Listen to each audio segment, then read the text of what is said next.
Okay, so we're going to continue by talking about current health guidelines and what percentage of the US adult population meets the guidelines. So during another lecture, we'll talk about more how guidelines are developed. But for this lecture, I just want you to know what the guidelines are. So the guidelines are for adults ages 18 to 65 to get 150 to 300 minutes of moderate physical activity, aerobic physical activity every week. Alternatively, they can get 75 to 150 minutes of vigorous physical activity every week, or they can get a combination of both with 1 minute of vigorous physical activity counting for 2 minutes of moderate physical activity. Additionally, the recommendations state that adults should resistance train every major muscle group twice a week. The major muscle groups are as follows. If you think top to bottom, front to back, that should help. So we've got shoulders, then biceps and triceps, chest and back, abs, glutes, legs. Note that quads and hamstrings are included together, and then calves. Okay, so you've got 9 major muscle groups. So again, quick recap, guidelines, 150 to 300 minutes of moderate physical activity or 75 to 150 of vigorous physical activity, or a combination of the two, and then resistance training for every major muscle group twice per week. Okay, so those are our guidelines. Now, looking at this prevalence paper of meeting the 2008 physical activity guidelines, which is what I just outlined, and this is using NHIS data. So I mentioned that earlier when I talked about a specific type of study. So that should tell you what type of study this is. I'm not going to mention it, but I want you to think about what type of study this is and come up with an answer. If you download the PowerPoint, I do have the answer in the notes section of the PowerPoint, okay? I would take a minute to read this though and see if you didn't have the title, you should still be able to tell me what type of research design this is. Okay, so using this, this was a 2010 paper, again using NHIS, we see this is just, strictly speaking, aerobic guidelines at the moment. And they categorized people as sufficiently active if they met the 150 to 300 minute guideline, and then highly active if they were greater than 300 minutes, okay? And this is self-reported physical activity. So what we see is that about 28% of people said that they were highly active and 15% of people said they were sufficiently active. Note that there are differences between males and females here in terms of the prevalence of meeting the guideline.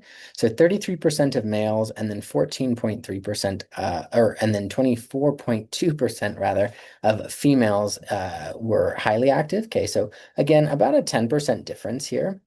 And then for sufficiently active, we have 14.3 and 15.5%. So different here, right? Really pretty similar rates here.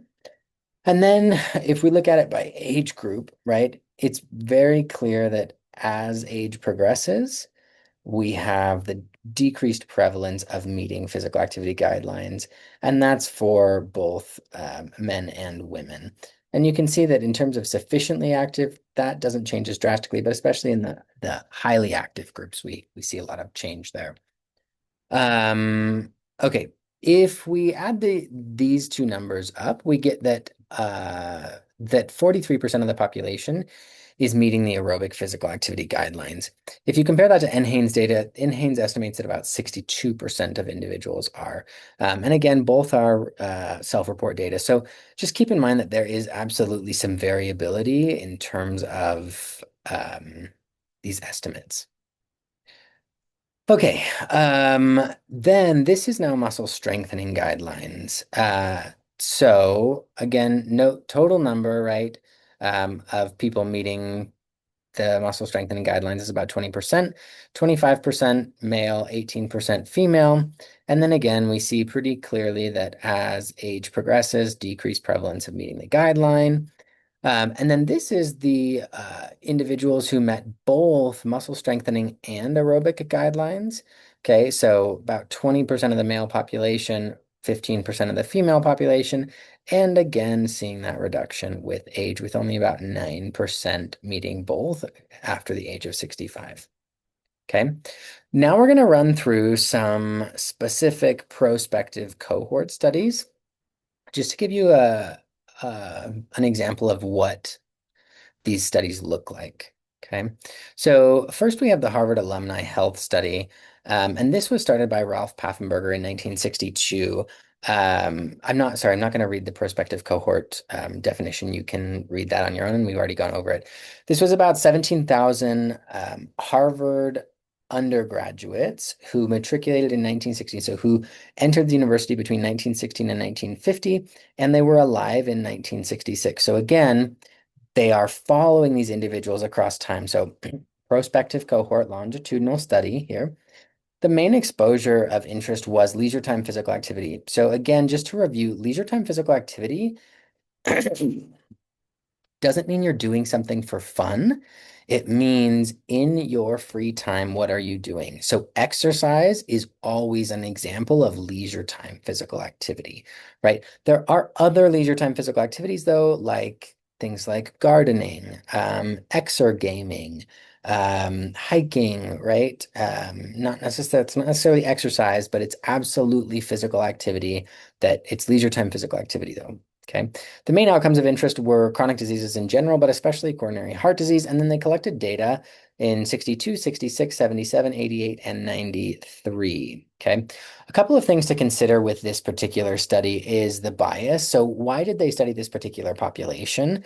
Um, we know from past work that um, unhealthy that participants who have been categorized as unhealthy, inactive, and low socioeconomic status are less likely to remain in the study for a long period of time. And so remember that findings from this may more accurately reflect a higher socioeconomic status, healthier set of um, relatively active individuals. Okay, so definitely a little bit of bias in the sampling here. This is just an example I wanted you to see of when I say what is self-report, right? What does a survey maybe look like? This is what a survey looks like. So how many flights of stairs do you climb each day? How many city blocks or their equivalent do you do? What are examples of sport or recreation you've done in the last week, right?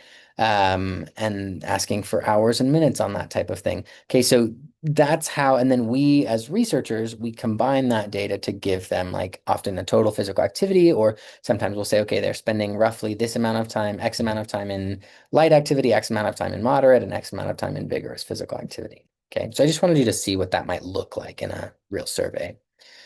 So in the Harvard alumni study, they compared individuals who had participated in varsity sports at the university to individuals who hadn't. And here they were looking at coronary heart disease mortality, right? And we saw that if you had participated in athletics, that your relative risk for coronary heart disease decreased. And we're going to get into relative risk in our stats lecture. Um, Okay, this is a great figure. It's a little messy to interpret, but once you get it, it can communicate a lot of information. So on the y-axis, and you should get really good at interpreting figures this semester. So really like practice this with me, like really pay attention to how I'm breaking these figures down. So on the y-axis, we typically have that dependent variable. Okay, so this is all-cause death rate. So we're looking at mortality here, and that's per 10,000 man years of observation. And we're going to get into that also in a separate lecture.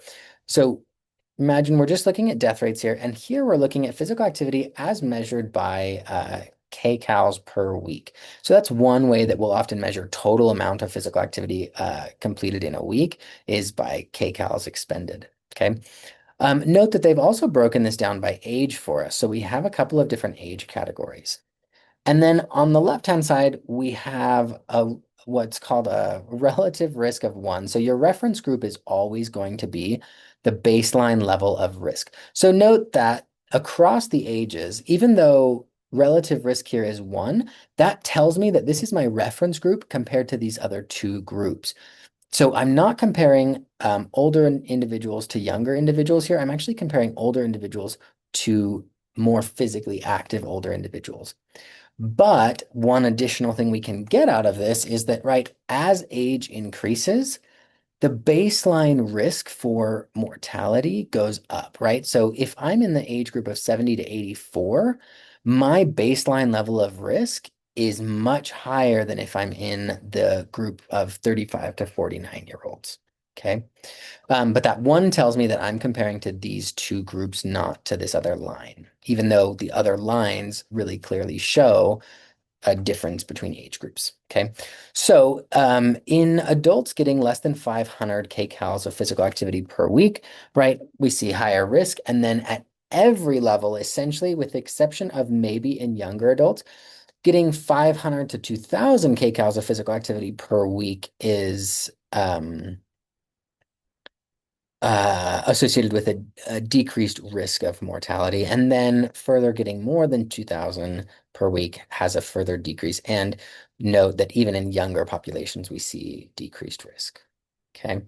All right.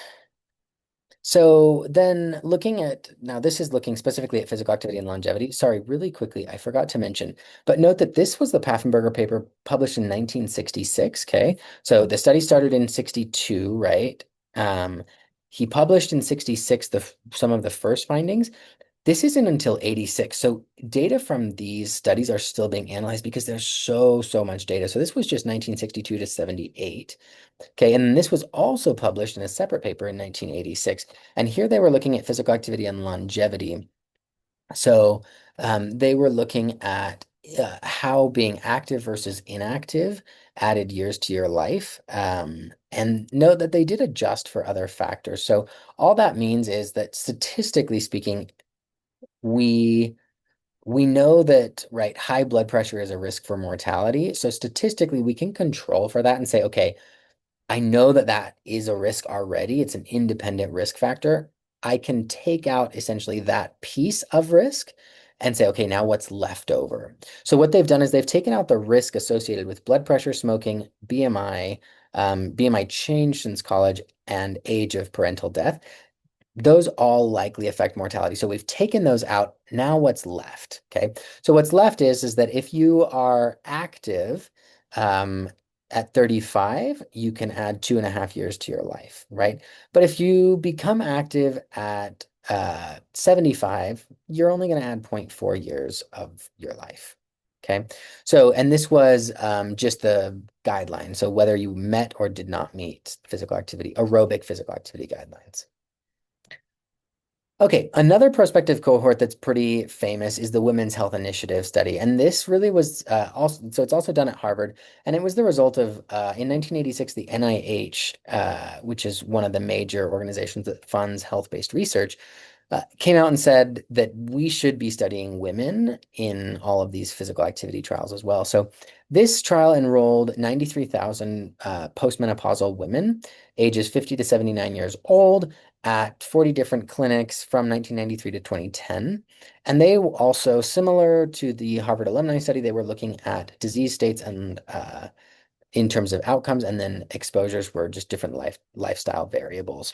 So when looking at physical activity, so these are, again, age adjusted. All that means is we know that as you increase in age, there's increased risk. So we're going to remove that so that we can clearly see what is the effect of physical activity on the relative risk of cardiovascular disease. And they also broke it down so we broke it down by age up here, or sorry, by race up here, age here, and then BMI here.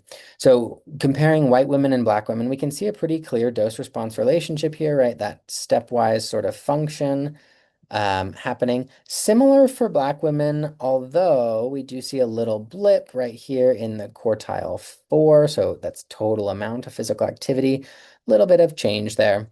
In age groups, again, we see for every age group sort of this nice dose response relationship that the more active you are, the less likely you are to die as a result of, oh no, sorry, this isn't death. This is incidence of cardiovascular disease.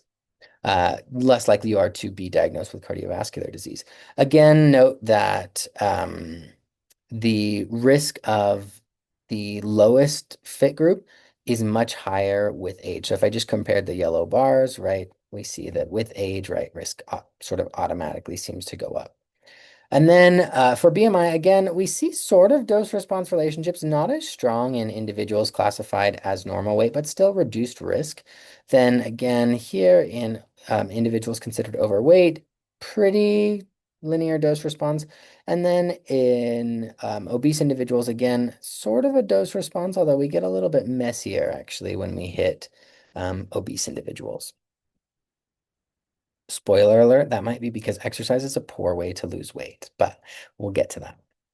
Okay, I think this is the last prospective cohort that I show you. So this is the aerobics center longitudinal study. And again, I just think it's helpful to know because it's a really famous study. So Stephen Blair did this study, really prolific researcher.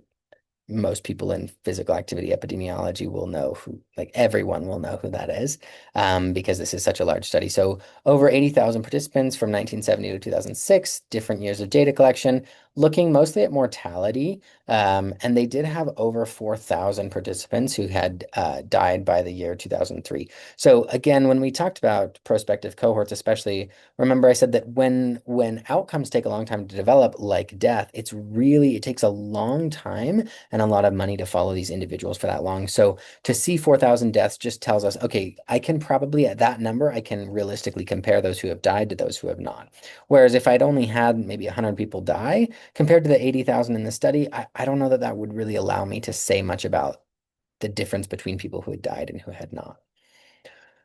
So exposures that they were interested in were body composition, cardiorespiratory fitness, by age and sex, dietary patterns, smoking, and substance abuse. Now, I bolded CRF because this is our first study that looked at fitness as opposed to physical activity, right? So physical activity is just how active you are, and anything that raises your metabolic rate above resting levels is counted as physical activity. However, here they're actually studying a biomarker of health. So cardiorespiratory fitness is something that you can actually put a number on. And the most common number that we put there is the milliliters of oxygen consumed per kilogram of body weight per minute. Okay, so now it's considered a biomarker as opposed to a measure of physical activity. Okay, so what did they find? So this was, again, different papers, right? So this is a 2009 paper studying CRF and breast cancer mortality in women. They had 68 breast cancer deaths with an average follow-up of 16 years. Again, they adjusted for lots of different factors that we know might influence breast cancer death. And what they found was that people with low physical or low fitness compared to those with moderate fitness had much greater risk, right? So you can drop your risk by, if we go from 1 to about a 0.65, right? I can drop my risk by about 35% by improving my fitness level from low to moderate. And then I can actually get further reduction in risk down to 0.45. So another about 20% reduction in risk here if I get my cardiorespiratory fitness to a high level. In the same study, they were looking at depressive symptoms, again, looking at it for women here, and we found that the prevalence of, the incidence of depressive symptoms in women was much lower at those with moderate and high levels of physical activity compared to those with low levels. Again, not a significant difference though here so much. So really, we're mainly looking at this low to moderate level. And then we have a hazard ratio of type 2 diabetes by fitness group. So, and this was in men.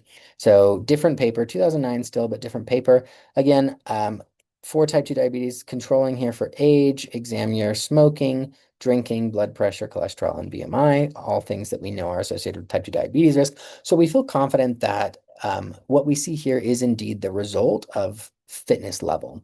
And what we see is that as we progress through quintiles, meaning this is the least fit versus the most fit, we see a pretty clear linear dose response relationship. So as we improve cardiorespiratory fitness, the incidence of type 2 diabetes decreases dramatically.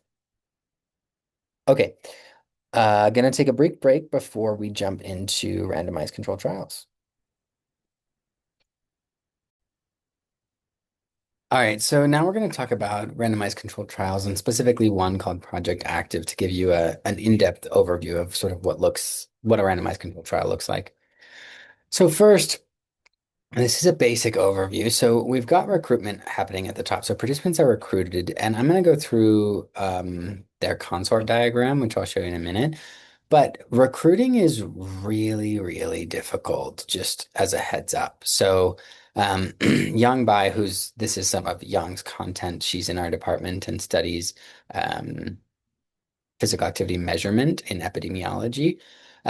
She shared that for one of her research studies, they recruited 50 participants. It took 10 months, and they screened 300 participants. Okay. So just know that like this process takes a long time and it's really difficult to do. So sometimes people are really critical of, especially I find that students are sometimes really critical of, well, they didn't really have that many people in the study because sometimes I show you prospective cohort data that occasionally it has as many as like 1 million people in it. I mentioned that polio study, right? And that had 1.8 million people. So it's like, well, why can't we just have all these massive studies? It takes a long, long time, and it takes a lot of money too. So we recruit some people. Then we take some type of a baseline measurement.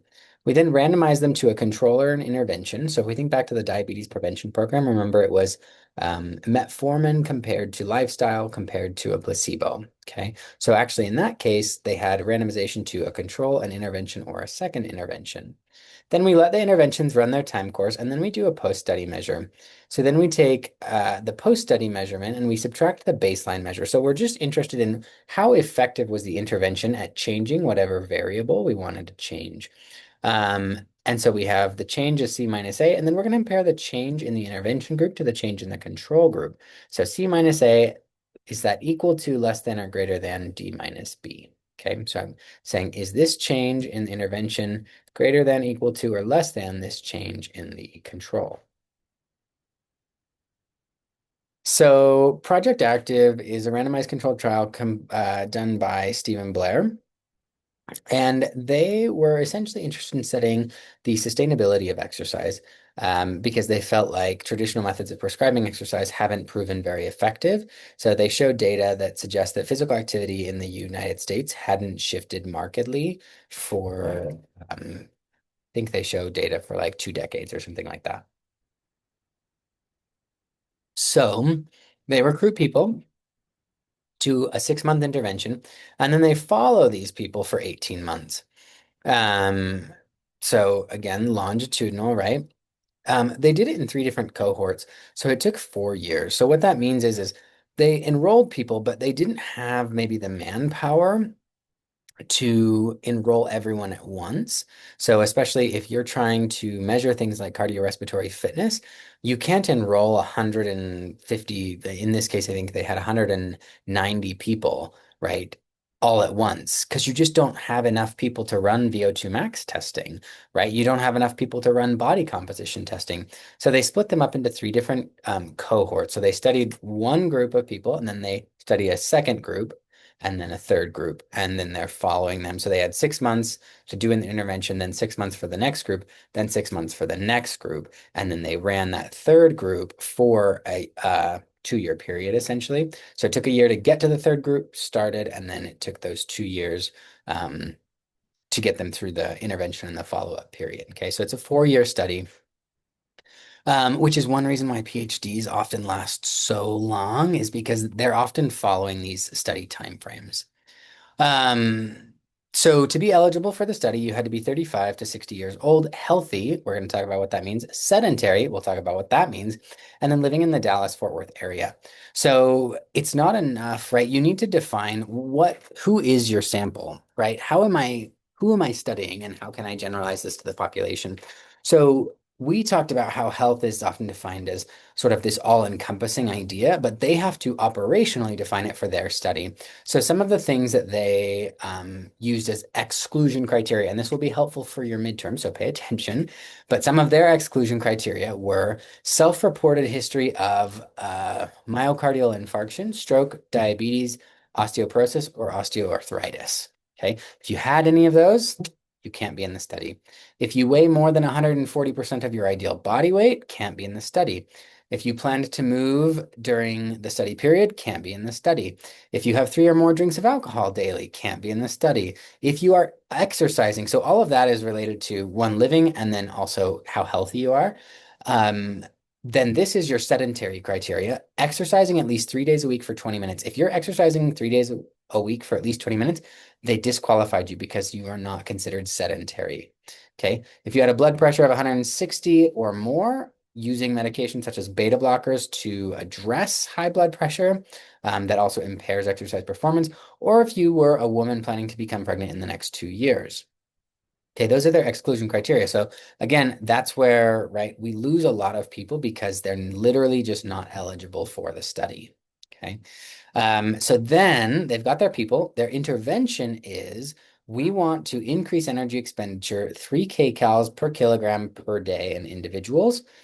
And they estimated that about 2 kcals per kilogram per day is what energy expenditure would be if they were getting 30 minutes of moderate physical activity 5 days per week. Okay. So their goal was to exceed physical activity guidelines essentially. And they wanted to do it through a structured intervention and then a lifestyle intervention. Again, sort of looking at the sustainability of exercise programming. And then they were looking at, as outcomes, they looked at, right, obviously physical activity expenditure, cardiorespiratory fitness, cardiovascular disease risk, as measured through blood pressure, lipids, and body composition. Okay, this is their consort diagram, which is the consolidated standards of reporting trial. So if you do any randomized controlled trial, you will see this in every randomized controlled trial paper. It basically runs you through, they started with 313 eligible participants. So remember, at this point, they've already excluded a lot of people based on their exclusion criteria that we went over here. Okay, so they had 313 eligible. They lost 76 because of eligibility. So that left them with 237. Okay, then they lost another two because of adverse events. They randomized 235 to structured and lifestyle interventions. And then some people didn't complete the follow-up testing. So they were left with 90 people in the structured exercise group and 121 in, or 100 in the, out of the 121 in the lifestyle intervention group. Okay. You have, sorry, no, we're going to leave it there. Okay. So that's a really tough process to go through. So then what they did when they randomized them to either the structured intervention or the lifestyle intervention was for structured, they were exercising at 50 to 85% of max aerobic power for 20 to 60 minutes, 3 to 5 days a week for a 6-month period, right? They were supervised for a 6-month period. For follow-up, so during that next 18 months after, they got a quarterly newsletter about the benefits of activity and research articles on physical activity. And then they also could engage in group activities like fun runs together. Okay. The lifestyle group was asked to accumulate 30 minutes of moderate physical activity on most, preferably all days of the week. According to, and this was an interesting piece we're not going to talk about, but according to the trans theoretical model, which is basically it tells you that certain people are really ready and motivated to change and other people aren't. So according to where they were on that, they shifted sort of their intervention goals a little bit. So they had small group meetings for 16 weeks and then bi-weekly meetings up until week 24. So that's your 6 months to learn cognitive and behavioral strategies related to physical activity behavior. So you can see different sort of structure here. It's sort of let's have some social support and let's give you guidelines and knowledge and see how that goes. During the follow-up period, they decreased meeting frequency at 6-month intervals. So after the first 6 months, they started meeting only monthly. Then for the second 6-month period, bi-monthly. And then for the third 6-month follow-up period, tri-monthly. So every 3 months. And some of their activities included mall walks, orienteering. So that's just trying to like find something in the forest using a compass, volleyball, a life-size board game designed to reinforce cognitive and behavioral skills. And they also received the same newsletter that the structured group did. So what they thought would happen is that at baseline, that what we would expect is that the group should not have any difference, right? Because we randomized people. So there shouldn't be any baseline difference. And that's one of the ways that randomized controlled trials account for confounding variables or things that we don't even know might affect the results. But because we randomize people, we figure that that takes care of a lot of confounding. Then during the 6-month intervention, they thought, okay, physical activity and cardiorespiratory fitness are going to increase in both groups. Then they said that in the lifestyle group, they actually thought it might increase a little bit more, or at least be maintained in the lifestyle group. And they thought that it would drop significantly in the structured group. Okay. They did measure compliance, so I just wanted to mention this. It's one thing to have an intervention. It's another thing, right? Things come up, right? For normal people. Yeah, you're supposed to go to the gym and have this supervised exercise session, but sometimes you just can't. Okay. So this is measuring compliance with the intervention. So at first, during the supervised period, really high compliance. That's really tough to get numbers that high. And then during the follow-up phase, right, where people actually doing those like group activities and things, a little bit lower compliance there. Now, really quickly, this is sort of an aside, but there are often two types of analysis. So there's an intention to treat analysis and there's a per protocol analysis. So an intention to treat analysis is it's considered a very robust analysis. What that means is that some of these people were not doing what they were supposed to do, and they're still analyzed as if they did, essentially, is so we know that some of them weren't, right? 4% uncompliant here, 7% uncompliant here. They're still analyzed as if they did because we know that in the real world, right, people are not perfectly compliant and they're not going to be. So that's an intention to treat analysis. Sometimes you will see, I don't think we do it in this class, but a per protocol analysis. So they actually only include people who actually were faithful to whatever the intervention was. Okay, that's not what this study did. This was more of an intention to treat analysis. All right, so these are baseline characteristics. If there were any differences in the lifestyle and structured group, they would be marked with an asterisk. Okay, note that there is no asterisk because there was no significant difference with age, percent women, percent minorities, energy expenditure, or VO2 peak at baseline, which is what we want to see, right? We don't want these groups to differ because we assume that randomization took care of any confounding variables for us. Similarly, we don't want to see any asterisks here, which we didn't, which is great, looking at all of those cardiovascular disease risk factors that they talked about earlier. Okay, but the results of the study. So the structured exercise group and the lifestyle group both increased energy expenditure, but not as much as they had hoped. So they increased by about 1.5 kcals per kilogram per day. So not meeting the guidelines, but still did increase. And then during that 18-month intervention, they both decreased, but they were still above. These asterisks mean that they were still above the baseline level. So they were still, on average, more active than when they started. But there was no significant difference between the groups, okay, at either time point. Then what was kind of interesting, and I'm going to see, I don't think I put it on here. Yeah, is they looked at moderate activity, hard activity, and very hard activity. So these are different intensities. Okay, and I want you to try to guess which color represents lifestyle here and which one represents structured exercise. So do we think lifestyle is getting more moderate activity or structured exercise? Do we think lifestyle is getting hard activity or structured exercise getting more hard activity? Okay, I'm going to let you think about that and come to your own conclusions, maybe make a comment on perusal.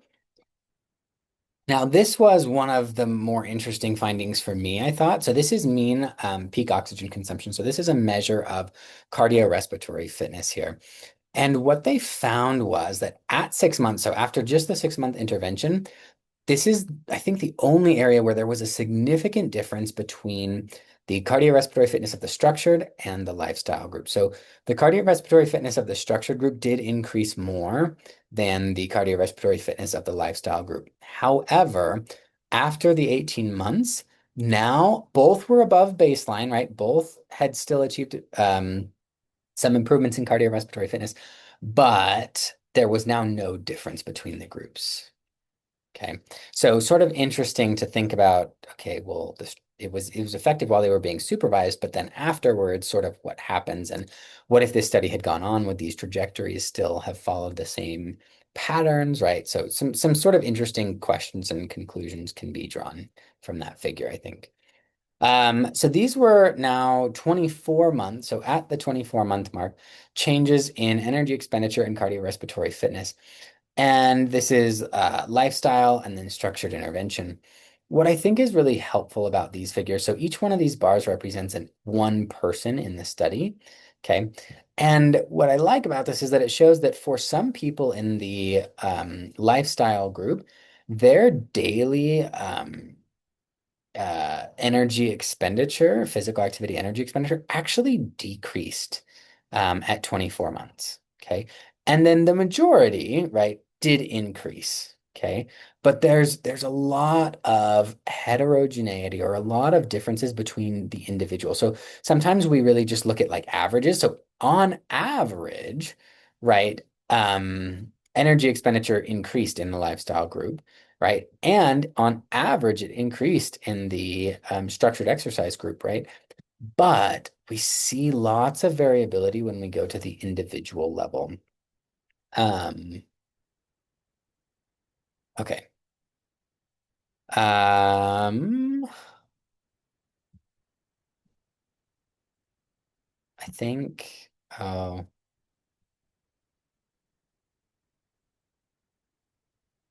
I think one of those is supposed to be actually 6 month changes. I think this is 6 months, this is 24 months. Sorry.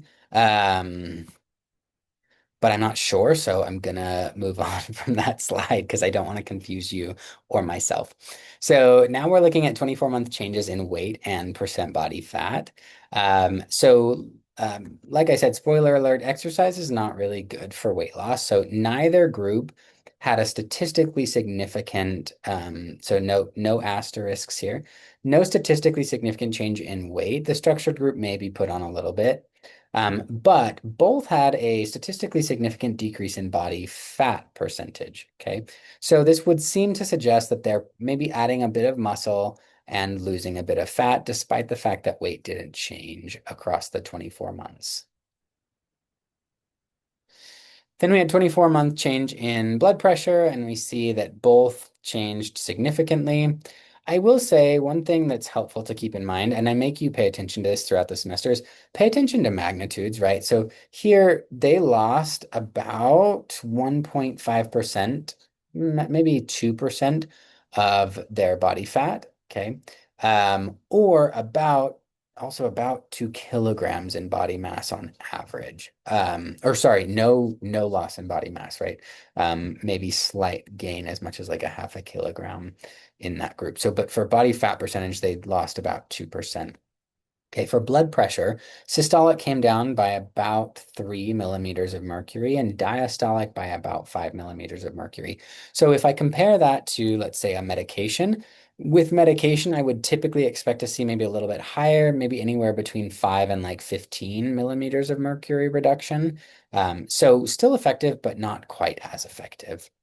And then this was changes in their emotional readiness. So I talked about that trans-theoretical model of behavior change just a little bit. So action just means that people are actively engaged in doing something. So during the first 6 months, most people said, hey, I'm in the action phase, right? So this might represent some of those people that weren't compliant during that time period. And then after 18 months, some people called themselves in the maintenance phase. And the maintenance phase indicates that you have been relatively consistent at doing something for about a 6 month period. Okay, but we see that some people, about 40% of the participants progressed to maintenance phase, and then we had about 80% here. So another maybe 30% actually regressed in their readiness to change portion of the model. Okay, so conclusions from this particular study are that lifestyle and structured PA groups increased physical activity and cardiorespiratory fitness from baseline over 24 months. The lifestyle approach can provide a useful alternative to meeting individual and public health recommendations. Future studies are needed to test lifestyle approaches in other population settings and through other modes of delivery. So conclusions are typically the author's opinions about what they found, but you can go look at the data yourself and say, okay, does that actually make sense? Do I think that the lifestyle approach is a useful alternative, or do I not based on the data? But their opinion is, yeah, it is definitely a useful, I don't have words. It's a useful approach. Okay. These next three slides are just for you. So Again, maybe make a quick comment on perusal if you're the first one to get here, but I just want you to try to identify the study design. So read through this. Some of it will sound like mumbo jumbo. See if you can figure out one, what's the type of study, and also what are opportunities maybe for error in this study. Okay. Here's study number two. Again, especially if you're the one who gets to this first, if you answer slide one, maybe don't answer slide two, right? You should be in about groups of 10 on perusal. So let the next person maybe answer the next one. You should all go through these though, because it's really good practice. And then here is slide number three. And again, if you download the PowerPoints, I have the answers in the PowerPoint notes, okay? And again, pay attention to, okay, what are the opportunities for error? So maybe one person comments on what they think the study design is. Maybe you comment on if you agree or disagree, and then talk about maybe what potential errors we have here. All right, taking a break.